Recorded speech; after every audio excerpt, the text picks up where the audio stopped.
tecnología y cultura digital. Todo por la tarde. Por internet es que nos está escuchando, seguramente, no sé qué hora es, está en México. Bueno, lo vamos a presentar antes de hacerle todas esas preguntas. Vamos a hablar con Gonzalo Alonso. Si vos ingresás, decís, ¿quién es Gonzalo Alonso? Ingresás a la web, es muy fácil, gonzalo-medioalonso.com y así, vos imaginate, por decir, mirá, soy Gonzalo Alonso, trabajé en Google, Microsoft, Mercado Libre y ahora estoy trabajando en una fintech que se llama Cuentas OK. Impresionante. Imagínate todo lo que podemos hablar con Gonzalo, que está allí del otro lado escuchándonos. ¿Cómo estás? Buenas tardes. ¿Cómo va todo? Hola, Fer. Muy buenas tardes a ti y a toda tu audiencia. ¿Cómo están por allá? Bien, todo muy bien. ¿Estás en México? Ahora estoy en México, México. Correcto, en la Ciudad de México. ¿Qué hora es por ahí? Ahora son las 2:05 acá. Bien, bien. O sea, unas horitas más temprano. Estamos hablando 14 p.m., ¿verdad? 14 p.m., muy bien, correcto. Muy bien. Bueno, está, a ver, en esta, la verdad que la primera pregunta que se me ocurre antes de ponernos a hablar es como que me gustaría ir entrando de a poco en este mundo. El boom de la fintech ha sido impresionante. Yo creo que hay 2 o 3 sectores que si podemos, yo no quisiera hablar de lo bueno de la pandemia, me parece incluso diabólico decirlo así, pero te entiendo. Creo que hay 2 o 3 elementos, ejes que es inevitable hablar de su boom, ¿no? Uno es el e-commerce, todo lo que tiene que ver con el mundo fintech, todo lo que tiene que ver con los videojuegos. Hace un ratito hablábamos justamente de la industria del gaming. Pero antes de hablar de todos estos elementos, desde tu punto de vista, de tu integración con la perspectiva latinoamericana, si hablamos de la industria de la tecnología con todo lo amplio que significa eso, ¿qué tiene o qué cosas tiene, puede ser más de una, como ventaja, como valor? ¿Y qué cosas pensás que tiene en contra o que le falta a Latinoamérica para terminar de hacer un boom en cuanto a esto? Entonces, a ver, no digo que no lo haya hecho, tiene un montón de referentes en su camino, en su historia. Pero si hablas de valores que hoy tiene y de cosas que estaría bueno reforzar o que estaría bueno apuntalar, ¿qué cosas le podés marcar? Qué buena pregunta, gracias, Fer. Mira, a ver, de las cosas que creo que tenemos como valores a apuntalar, definitivamente es el talento. Hay un talento en Latinoamérica para innovar impresionante, ¿no?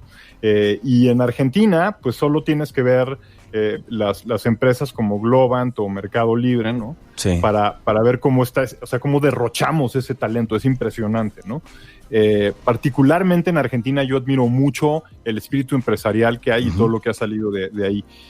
Yo además viví ahí unos años, entonces tengo un cariño muy especial por Argentina. Entonces, bueno, en Latinoamérica en general veo muchísimo talento y eso es lo que habría que apuntalar, eso es lo que habría que subrayar, eso es lo que habría que alimentar, ¿no? Del otro lado de la cancha, lo que no veo también un área de oportunidad gigante es, por ejemplo, todos nuestros gobiernos, todos, no hay uno que invierta más del 1% del Producto Interno Bruto en tecnología. Y eso lo que quiere decir es que invertimos tan poquito en tecnología que vemos muy poquita innovación en general en Latinoamérica, ¿no? ¿Y qué es lo que me gustaría hacer, ¿no? Bueno, pues generar inversión primero pública desde el Producto Interno Bruto para que se reinvierta cierto porcentaje de lo que hacemos en cada uno de estos países y que podamos, a través de esa reinversión, ver cómo crecen plataformas y cómo crece innovación. Porque la realidad es que la innovación no crece sin dinero y no crece sin talento. Entonces, si el talento ya lo tenemos solucionado en Latinoamérica, ahora lo que tenemos que hacer es poner las estructuras financieras correctas. Y lo último diría es, ya hay una necesidad muy clara de que nuestros gobiernos hagan actos responsables de agenda digital. Y lo que quiero decir con esto es que sepan a dónde quieren ir como gobiernos en una agenda digital y lleguen ahí. Y te voy a poner un ejemplo muy puntual en México. Hubo un intento hace un par de años de digitalizar el proceso para sacar tu pasaporte. Y lo anunciaron con bombo y platillo. Incluso fue la administración pasada de México, entonces no fue la actual. Y cuando por fin lo lanzaron, se cayó todo el sistema y dejaron a todo el pueblo mexicano sin pasaportes un mes y medio. Qué bonito. Y eso se debe básicamente, ¿verdad?, que no tienen una agenda digital. Entonces, cuando hacen estas cosas, lo hacen como muchachos de nivel primario, y no toman en cuenta el impacto que tiene. Si viviste en Argentina, conocés la frase para la foto. Exacto, para la foto. Para la foto. Exacto, tal cual. Has mencionado muchos elementos y en esto de armar una agenda digital, pareciera que, y acá como dijiste, no hay que discriminar a ninguno, hay que meter a todos en la bolsa. Claro. Es como a ver, ¿de qué se está hablando? A ver, ¿cuál es la tendencia en Twitter hoy? Tal cosa. Bueno, dale, vamos a hacer una ley para esto.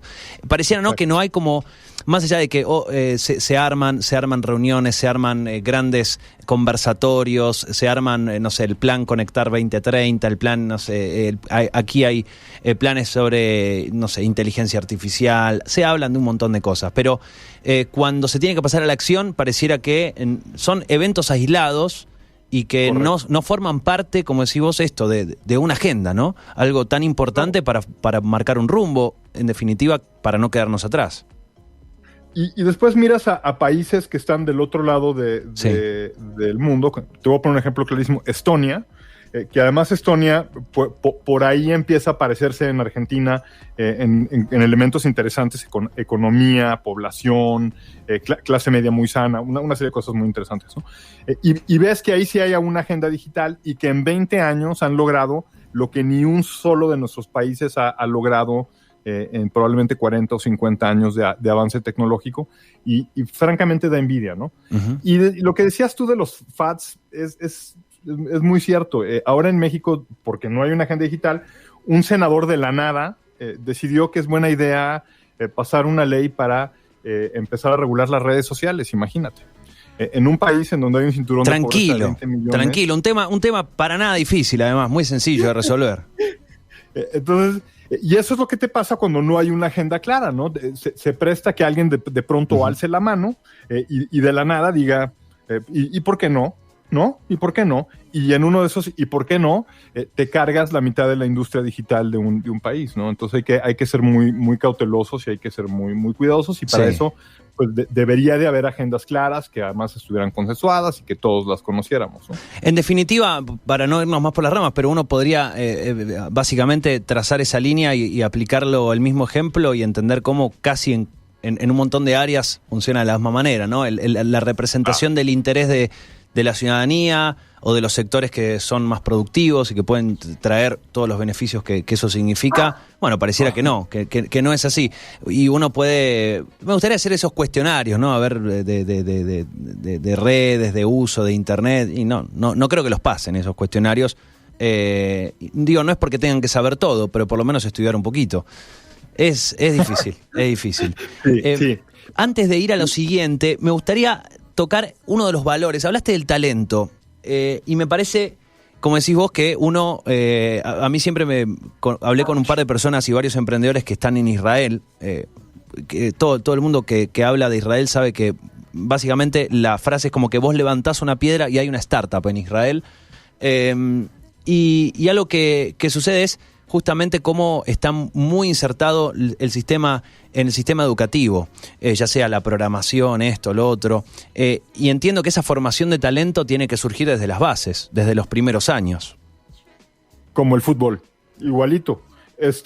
Y además con una cosa importantísima en nuestra región, que es una oportunidad, Fernando, y es, aquí es un área en donde podemos hacer equidad de género bien fácil.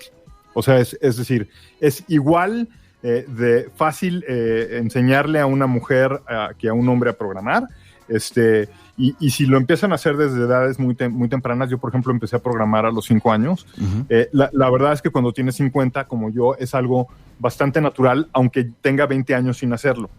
La lógica que te da, el entendimiento que te da sobre la tecnología y sobre los procesos de cómo generar innovación, cambian tu vida. Y yo soy partidario que desde el primario debería de haber clases en donde se les empieza a enseñar un lenguaje más Y este lenguaje, por cierto, es más universal que el que nos gusta aprender en las escuelas. O sea, es más universal que el francés o que el inglés, ¿no? Que es el lenguaje de programación.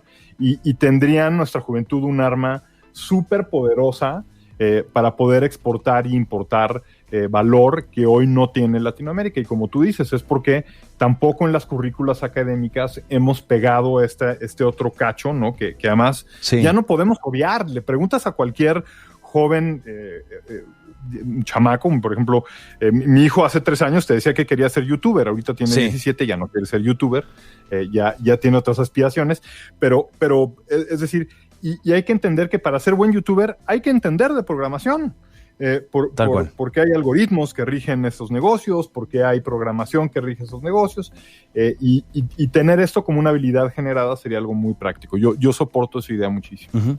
Estamos charlando con Gonzalo Alonso, actualmente dirige la fintech Cuentas OK, y hacia allí nos vamos acercando porque, como te decía Gonzalo, y no sé si estás de acuerdo, pero creo que esta pandemia ha hecho un boom en el e-commerce, en el comercio electrónico, ha hecho un boom en lo que es el mundo de los videojuegos. Es impresionante, los videojuegos. Podemos hablar de Twitch, podemos hablar y también en lo que son las fintech. Y mira, estoy pensando, Gonzalo, no sé si como periodista te voy a hacer esta pregunta que es un cliché. Tal vez vos tenés contadas cuántas veces te la han preguntado. No sé si te la voy a hacer ahora. Esto de, ¿y se va a acabar la plata física o no? Mira, lo dejamos para después. Antes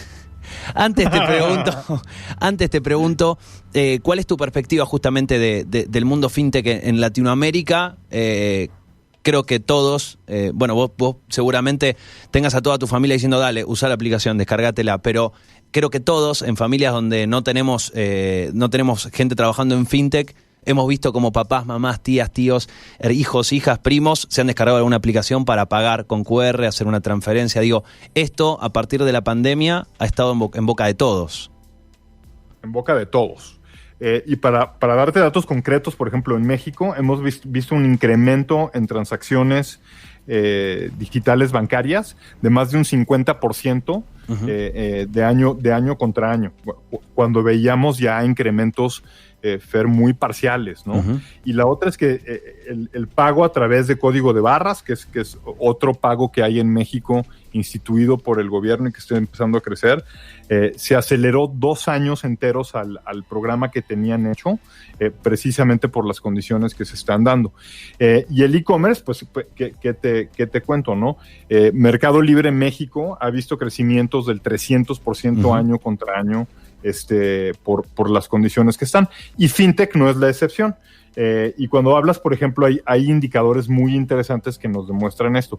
Cuando veo dónde se está invirtiendo el dinero en Latinoamérica de capital de riesgo, veo que por cada dólar que se invierte en cualquier otra vertical, se invierten 3 en fintech, de donde sea. Y esto es porque, y lo voy a decir como debe ser, los bancos en nuestra región llevan teniendo un negocio muy cómodo desde hace mucho tiempo. La legislación, si bien les ha costado, los ha privilegiado porque son negocios muy sofisticados de armar y para cumplir con todos los requerimientos legales en cualquiera de nuestros países, pues es un tango, es muy difícil, ¿no? Y no hablar de las aristas políticas que tiene que te den, por ejemplo, una licencia de operación en cualquiera de nuestros países para usos financieros, que también es muy difícil. Entonces, lo que ha ocurrido es que estos aparatos viejos, dinosauricos de finanzas, que las nuevas generaciones no entienden, no se relacionan con ellos, no son complicados, no están conectados a nuestra vida real, no están conectados a nuestro teléfono, ¿no? Por ejemplo, que ya es algo muy habitual. Llega fintech y lo que hace es conectarte con todo ese mundo. Entonces, lo que vamos a ver ahora en los próximos años no es un Boca River, no es un fintech contra bancos, es un fintech y bancos trabajando para ver cómo le llegamos al consumidor con productos mucho más fáciles, que solucionen problemas mucho más reales, ¿no? Y esto hará una banca mucho mejor tanto para el consumidor como para la banca en sí, que verdaderamente en algunos de nuestros países, no quiero nombrar ninguno en particular, pero empezaría por el mío. En México, algunas bancas siguen siendo del siglo pasado, ¿no? No han querido dar este salto. Y FinTech necesita algo muy importante de la banca, francamente, que son sus clientes. Tal cual. Sabés que eso es eso que decías, ¿no? Esto de no es un Boca River, no es un FinTech o contra versus los bancos, pero sí es interesante cómo la FinTech, que vos decías, ¿no? Un negocio, un rubro, una industria tan histórica como lo que es la banca financiera, si estuvieron así, cómodos, tranquilos, llegaron la FinTech, llegó 1, 2, 10, 20 y instantáneamente tuvieron que salir en 2, 3, 5 años a hacer todo lo que no habían hecho en décadas. Entonces Correcto. entiendo que es FinTech y bancos que se adapten. Y los que no se adapten, no quiero decir que mañana va a desaparecer, pero va a tener que adaptarse. En algún momento sufrirán alguna crisis muy, muy estructural, ¿no? Porque sus productos van a dejar de ser, y esta es la palabra mágica, relevantes. Uh-huh. Van a dejar de ser relevantes para las audiencias a las que van dirigidos. Entonces, te voy a poner un ejemplo muy práctico, ¿no? En la banca mexicana, para pagar 5 facturas a tus proveedores, te tardas aproximadamente media hora en hacerlo en una banca electrónica tradicional. Con cuentas OK te tardas 30 segundos. Entonces, ya no puedes negar la eficiencia que hay al pegar una de estas plataformas, ¿no? Y hacerlo. Y el banco, en cuanto se da cuenta también que aceleramos estos procesos y que maximizamos la forma en cómo se hace negocio, pues ellos también empiezan a ver una nueva forma de hacer negocios que no habían nunca visto. Y ahí es donde nos estamos ahora enfilando. Aunque el discurso, siento yo, Fer, sí empezó como un River Boca, ¿no? Así como... Claro. Yo escuchaba hace unos años a muchas fintechs decir, nosotros somos el bank killer, ¿no? El que va a matar a los bancos, ¿no? Y yo ya con la edad que tengo, he aprendido que hay que ser un poco más prudentes. Las bancas son instituciones muy valiosas que tienen mucho valor, solo que hay que traerlo a 2021.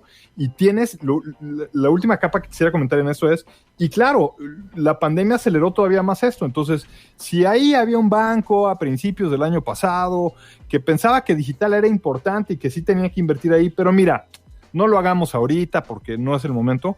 Lo que ha ocurrido en estos últimos 11 meses es que, te voy a poner un ejemplo muy puntual. Sí. El año pasado estábamos platicando con 4 bancos para pegar cuentas OK a banca mexicana. Hoy estoy platicando con 12. Claro. Con 12.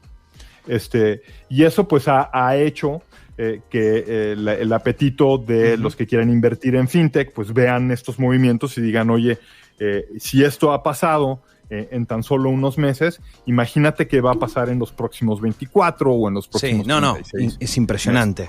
Ahora, ¿cómo ves? No sé cómo es el panorama en México o el mapa, digamos. En Argentina hubo 1, 2 que irrumpieron, que empezaron a ofrecer el servicio, como decías vos, ¿no? Empezar a captar clientes, primero con un poquito de desconfianza, después ya se dieron cuenta que estaba buenísimo, los mismos clientes empiezan a compartirlo, decir, che, probá esto, mirá, es más fácil. Hoy tenemos un panorama, un mapa en el cual nos podemos encontrar, yo la verdad que perdí la cuenta, pero por lo menos con 7, 8, cerca de 10 fácil, fintech distintas, incluso bancos que en lugar de lanzar, o sea, tienen su home banking y todo, pero lanzaron sus propias divisiones fintech, como es el caso de, en este caso, como por ejemplo Naranja, bueno, digo, han hecho lo suyo, pero ¿qué perspectiva ves de este surgimiento de tantas billeteras? Muchas se parecen en su funcionamiento, algunas innovan con alguna herramienta. Obviamente, digo, en lo particular veo que es algo totalmente positivo que haya competencia. Pero ¿cómo ves, digo, este surgimiento de este brote de tantas billeteras? ¿Quién pensás que es el que va a pisar fuerte? ¿Tiene que ver con la innovación, con la facilidad, con el que dé más ofertas? Ahora mismo, Fer, creo que tiene que ver con sobrevivir, ¿sabes? O sea, es decir, ¿quién tiene acceso a más clientes y cómo los puede capitalizar? Y te voy a poner un ejemplo muy puntual. Rappi en México. Rappi, acaba de lanzar una tarjeta de crédito que no tiene anualidad, tiene los intereses más bajos del mercado, y a través de la misma app de Rappi, tienen una serie de un onboarding digital con biométricos y demás, en donde sacas la tarjeta en literal 5 minutos en tu teléfono y te llega literal en 35 minutos físicamente a tu casa. Yo acabo de hacer el proceso el jueves pasado, es verdaderamente sorprendente. Entonces, a ver, ¿por qué menciono este caso en particular? Porque Rappi tiene lo mejor de todos los mundos ahí atrapado, ¿no? Tiene un montonal de clientes que están transaccionando un montón con ellos todos los días y que ya están en un ambiente de mucha confianza, ¿no? Entonces, claro, estos tienen el poder financiero, tanto económico como filosófico, es decir, saben hacerlo, y implementar algo como una tarjeta para ellos con las circunstancias que ya hay en Latinoamérica es relativamente fácil, no digo que sea fácil, digamos, pero es accesible, ¿no? Es asequible.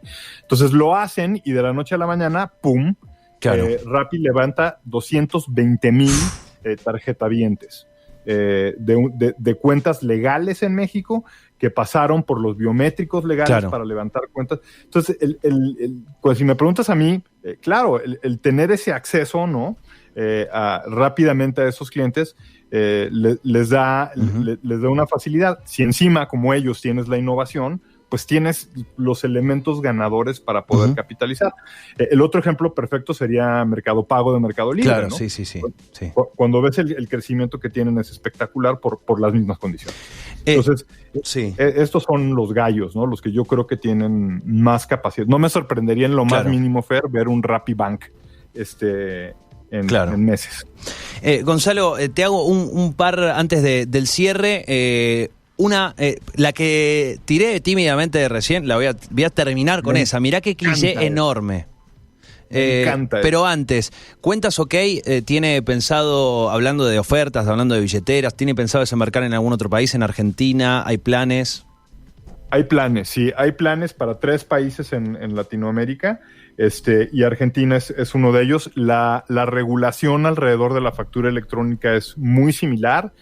Las asociaciones con bancos que estamos haciendo tienen contrapartes en Argentina, y como tú sabes, una vez que resuelves las variables básicas en un país para uno de estos productos, es relativamente sencillo adecuarlas para otros países, ¿no? Aquí lo único que nos está parando un poquito es el tamaño de México. Es tan grande este país, la oportunidad es tan grande que los inversionistas me han pedido que tenga mucho foco, sobre todo en estos momentos, ¿no? En tratar de llevar el mercado a sus, por lo menos medianas capacidades, antes de empezar a meternos en otros. Pero sí hay planes y estamos muy emocionados. Para el cierre, le preguntamos a Gonzalo Alonso. Pueden ingresar, les decía, para saber quién es Gonzalo Alonso. Bueno, Gonzalo-medioalonso.com. Trabajó en Google, trabajó en Microsoft, trabajó en Mercado Libre. Ahora como CEO en Cuentas OK, esta fintech. La gran pregunta, la que se le hace a toda persona relacionada con el mundo de la finanza, es obligada, es un cliché. Casi que me molesta esta pregunta. Te voy a hacer una pregunta y te voy a plantear un problema. Desaparece el dinero físico, no te voy a preguntar cuándo, te voy a preguntar si desaparece. Y te voy a plantear un problema. ¿Qué pasa con la informalidad? Desconozco la situación en México, entiendo que debe haber algún punto de contacto. En Argentina... 50% de la población es informal económicamente. Por eso. En Argentina no tengo el número, pero todos creo que a su alrededor pueden encontrar, o en sí mismo pueden encontrar ejemplos de... un sueldo informal o no estar, etcétera. Así que te planteo la pregunta y te planteo el problema. La respuesta en corto es sí va a desaparecer el efectivo. Que no quiere decir que vaya a desaparecer la informalidad, porque como sabes, siempre vamos a encontrar formas de darle la vuelta y de ir adelante de lo que nos demanda la ley, ¿no? en otras palabras. Aunque regulemos las drogas, siempre habrá narcotráfico. La pregunta es cuánto de eso habrá, y la respuesta es mucho menos. Entonces, si nos vamos a los casos prácticos de donde ya está desapareciendo el dinero, vámonos a India, en donde cada 2 años quitan más denominaciones de billetes, y lo que antes era impensable, que tú decías, por ejemplo, ¿quién en un mercado va a tener una terminal de tarjeta para cobrar? Pues ya existe, ¿no?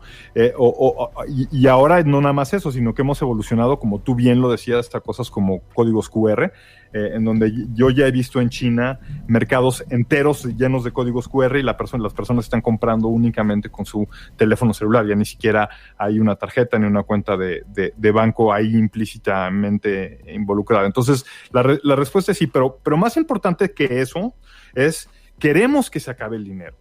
Entonces, así como hay algunos pensamientos filosóficos que piensan que la religión es el opio del pueblo, yo pienso que el efectivo es el opio del pueblo.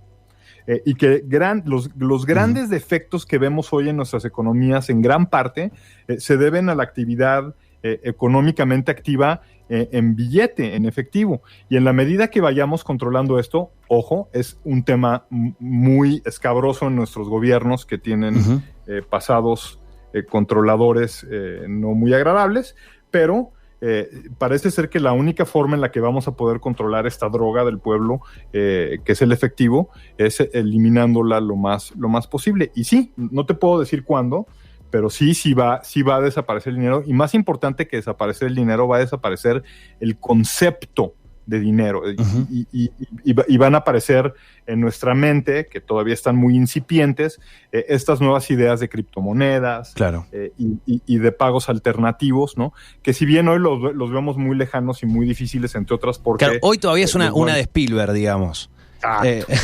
Pero sí, Fer, va a ocurrir, va a ocurrir. Sé que es un tema sumamente incómodo para nuestras economías, porque escúchame, en México tenemos 20 millones de personas abajo del cinturón de pobreza. No es que no quieran tener una cuenta bancaria, es que no pueden tener una cuenta bancaria. Exacto. Entonces, si no solucionamos primero ese problema, pues no podemos quitar el efectivo, ¿no? Esa es la triste realidad social. Pero hay programas muy prometedores a nivel mundial que están haciendo avances increíbles, sobre todo en África y en Asia, y yo creo que eso va a llegar a Latinoamérica mucho más pronto de lo que creemos, sobre todo en los países en donde ya hay factura electrónica. Donde hay factura electrónica, no nos engañemos, el fondo, el principio por lo que quieres poner una factura electrónica allá afuera es porque quieres empezar a controlar los flujos de efectivo. Y no tiene nada de malo, no lo estoy diciendo en una forma perversa, lo estoy diciendo en una forma constructiva, porque solo teniendo control de esos flujos de una manera más racional, vamos a tener economías más sanas. México está hundido en el problema del narcotráfico, entre otras, porque hay un descontrol absoluto del efectivo. En el momento en el que hemos metido controles muy, muy claros de efectivo, hemos empezado a ver cómo el narcotráfico sufre, porque necesita de estas inyecciones de capital, de flujo en efectivo para poder funcionar. Y así como el narcotráfico, te puedo hablar de mucho, la corrupción en la política en gran parte se debe a que haya acceso al efectivo. Si tú les quitas a estos salvajes los maletines con dinero, se vuelve mucho más difícil que nos puedan hacer corrupción, ¿no? Y los podemos controlar también ellos en una forma más fácil. Entonces, por ejemplo, algo que me encanta platicar brevemente es, a la gente le encanta hablar de Bitcoin, a mí me encanta hablar de blockchain, que es como se distribuye el Bitcoin, ¿no? Es el sistema por el cual pasan los Bitcoins. Y como es un sistema no centralizado, permite tener control hasta del efectivo en formas en que no lo hemos experimentado. Entonces, a mí me gustaría ver en nuestros gobiernos aplicaciones mucho más metidas, no a la criptomoneda, sino a la distribución no centralizada de información para poder mejorar nuestros procesos, desde democráticos hasta financieros.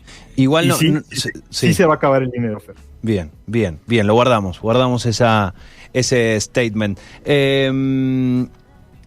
No hables muy fuerte de darle ideas a los gobiernos, que ya en el gobierno de Córdoba ya le pusieron impuesto a la criptomoneda.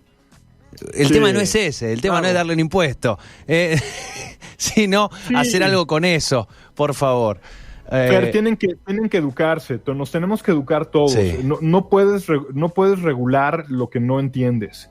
Y nuestros gobiernos son fanáticos de hacer eso. Sí, tal cual. Gonzalo, la verdad, un placer la charla. Creo que es un tema que seguiremos hablando. Y bueno, cuestión que hablemos nuevamente cuando Cuentas OK, después de terminar su despliegue allí en México, con esos números de crecimiento enormes, llega aquí a la Argentina. Nos vemos por allá muy pronto, vas a ver. Muchas gracias por tu tiempo, Fer, y un saludo a toda tu audiencia. Y gracias. Un abrazo grande. Hasta luego. Cuídense mucho.